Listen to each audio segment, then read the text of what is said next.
네, 요단강을 건너서 가나안 땅으로 들어가기 전에 여호수아도 모세처럼 정탐꾼을 보냈습니다. 그들을 보낸 곳은 시딤이라고 기록되는데요. 이곳은 아직 요단강을 건너기 전에 여리고와 마주하고 있는 곳이었습니다. 그는 여기서 두 사람을 요단강을 건너서 가나안 땅으로 들어가도록 정탐을 보냈습니다. 가나안 땅과 여리고를 두루 살피도록 한 겁니다. 여기서 이 두 사람은 여리고 성으로 들어갔습니다. 그리고 라합이라고 하는 기생의 집에 들어가 유숙합니다. 그런데 아무래도 행색이 좀 달라 보였을 이들에 대해서 누가 이들을 보았었는지 이것을 여리고 왕에게 보고합니다. 정탐이 들어왔다고 보고를 합니다. 그러자 여리고 왕은 즉시 사람들을 풀어서 수색을 했습니다. 그리고 여기 이 라합에게도 와서 이 주막에 들어온 사람들을 끌어내라 이야기합니다. 이때 라합의 선택이 특별한 선택입니다. 그는 순순히 이 정탐꾼들을 내주는 것이 아니라 놀랍게도 이 정탐꾼들을 숨겨주게 되는 겁니다. 그리고 거짓 정보를 흘립니다. 그들이 여기에 오기는 왔으나 어디서 왔는지 왜 왔는지 나는 몰랐다고 하면서 어두워질 무렵에 성문 밖으로 나갔다고 이렇게 거짓 정보를 흘립니다. 수색병들은 이 정보를 의심하지 않고 추격하기 시작합니다. 그들이 생각할 때에 의심할 이유가 없었다고 여겼을 것입니다. 성의 주민인 라합이 적들의 편을 들 리가 없다고 생각했었을 것입니다. 그러나 라합은 이미 그 사람들을 지붕에 숨겼습니다. 그리고 지붕에 펼쳐놓은 3대에 숨게 합니다. 이 3대란 가공해서 옷감을 만들 수 있는 재료였었는데요. 이렇게 숨겨주었고요. 수색병들은 요단강까지 추격을 나섰습니다. 조금 안전해졌을 때에 라합이 지붕에 올라갑니다. 그리고 이 모든 사실을 알리면서 여기서 놀라운 말을 정탐에게 이야기합니다. 이 내용은 9절 이하에 나오고 있습니다. 라합의 말은 한마디로 말해서 이 가나안 땅을 여호와께서 이스라엘 백성들에게 주셨다는 것을 잘 알고 있다고 이야기합니다. 그리고 이곳 가나안 땅의 원주민들이 이스라엘 백성들을 얼마나 두려워하는지 모두가 다 간담이 녹아 있다고 이야기합니다. 그리고 그 이유까지 다 말하는데요. 출애굽 사건 때 있었던 일들을 조목조목 다 이야기합니다. 이 일들은 이미 40년 전부터 있었던 일 아닙니까? 40년 동안 있었던 일을 조목조목 다 알고 있는 겁니다. 즉 출애굽하면서 10가지 재앙과 홍해바다를 건넜었던 일, 그리고 조금 전 요단 동편의 왕들인 아모리 사람의 왕 시온과 또 저 북쪽 바산 왕 옥을 전멸시킨 이 모든 일들을 다 들었기 때문이다. 이렇게 이야기합니다. 한마디로 이것은 무엇입니까? 하나님께서 행하신 일에 대해서 너무나 놀라고 있는 모습입니다.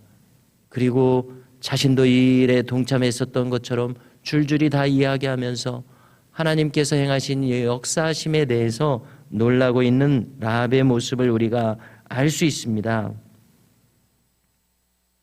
이 두려운 일들을 들을 때에 사람들의 마음이 녹았고 정신을 잃을 정도였다고 하면서 너의 하나님 여호와는 상천하지에서도 하나님이시다 이렇게 이야기합니다. 자, 이 간단한 말 속에서 이것은 흡사 신앙 고백과도 같은 말 아니겠습니까? 하늘 위에서도 하나님이시오 하늘 아래의 이 땅에서도 하나님이시다. 이것은 하나님이 참 신이시라는 그러한 고백과 같은 말인 것을 알게 됩니다. 그리고 그녀의 생각에 이렇게 말하면서 이미 그 마음이 이스라엘의 하나님에게로 기울어졌다고 여겨집니다. 그리고 정탐꾼들이 이 여리고성 안에서 많은 주민들이 있지만은 특별히 자기에게 찾아온 일을 하나의 징조로 여기는 것 같습니다. 그리고서 이제 참으로 지혜로운 말을 합니다. 그녀는 이미 이스라엘이 이 땅과 여리고를 정복할 것을 알고 있었습니다. 그리고 저 아모리 왕 시온과 바산 왕 옥을 전멸시킨 일을 지금 거론하지 않았습니까?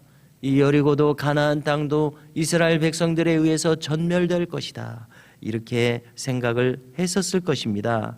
그러므로 그녀는 부탁합니다. 이 정탐꾼을 자신이 선대한 것처럼 이스라엘도 자신을 선대할 것을 요구합니다. 자신과 가족들을 구원해 줄 것을 요구합니다. 자, 이제 정탐꾼이 화답할 차례죠. 그래서 그들은 약속합니다. 우리의 일을 누설하지 않으면 이곳 여리고를 정복할 때에 인자하고 진실하게 대우할 것이라고 다짐합니다. 이제 이 약속을 받고서 라합은 그들을 창문에서 달아내립니다. 특이하게도 그의 집은 이 성벽 위에 있었습니다. 그래서 이어서 산으로 가서 사흘간 숨어 있다가 갈 길을 가라고 이렇게 상세하게 방책을 알려주기까지 합니다. 여기에 대해서 정탐꾼들은 확실하게 약속을 합니다. 나중에 이 성에 우리가 들어올 때에 이 집의 창문에 붉은 줄을 매달라 이렇게 이야기합니다. 그러면 그것을 징표로 삼아서 이스라엘이 온 라합의 가족을 보호할 것이다 이야기합니다. 그래서 우리가 이 장면을 대할 때에 마치 이 유월절 어린 양의 피를 이스라엘 백성들의 집 문에 바른 것과 비슷한 느낌을 가집니다. 그리고 그 피를 보고 죽음의 천사가 이스라엘 사람들 집을 지나쳤듯이 라합의 집의 창문에 내리달린 이 붉은 밧줄이 이 가정을 구원해 줄 것입니다. 이것은 십자가의 보혈이 우리를 구원해 주는 원리와 같습니다. 주의 보혈이 우리의 죄와 허물을 가리사 구원의 능력으로 나타났듯이 이 여리고성의 라합의 집에서는 바로 그 십자가의 보혈을 예표라도 하듯이 그 붉은 내리다른 것이 구원의 길을 열어주고 있었습니다. 자, 이제 정탐꾼들은 여호수아에게 돌아왔습니다.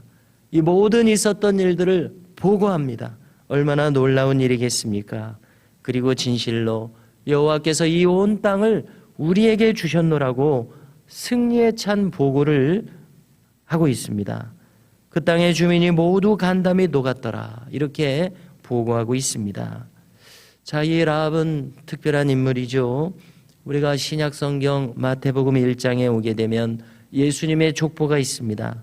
바로 이 라합이 이 족보에 들어와 있습니다. 라합은 살몬에게서 보아스를 낳았다 이렇게 기록합니다. 사사시대는 한 400년간 이어지는데요. 그러므로 이 가나안 정복 때에 라합이 보아스를 낳았다는 말은 라합의 자손이라는 말로 이렇게 이해가 됩니다. 이 보아스는 루색에서 이새를 낳지 않습니까? 루색에서 이새의 아버지를 낳습니다. 보아스는 이새의 조부입니다. 다윗의 증조부입니다. 놀랍게도 이 이방인 라합을 구원하시는 하나님의 놀라운 자비하심의 역사가 여기 있었습니다. 그리고 예수님 가계의 족보에까지 들어오는 이러한 영광을 허락받게 됩니다. 하나님의 구원의 역사와 놀라운 이 상상할 수 없는 자비하신 구원의 역사가 라합에게처럼 우리 모두에게도 이미 임하여 있다고 믿고요. 이러한 자비하심이 오늘도 우리에게 베풀어질 것을 믿습니다. 이 믿음 안에서 행하는 우리 모두가 될 수 있기를 주님의 이름으로 축복합니다.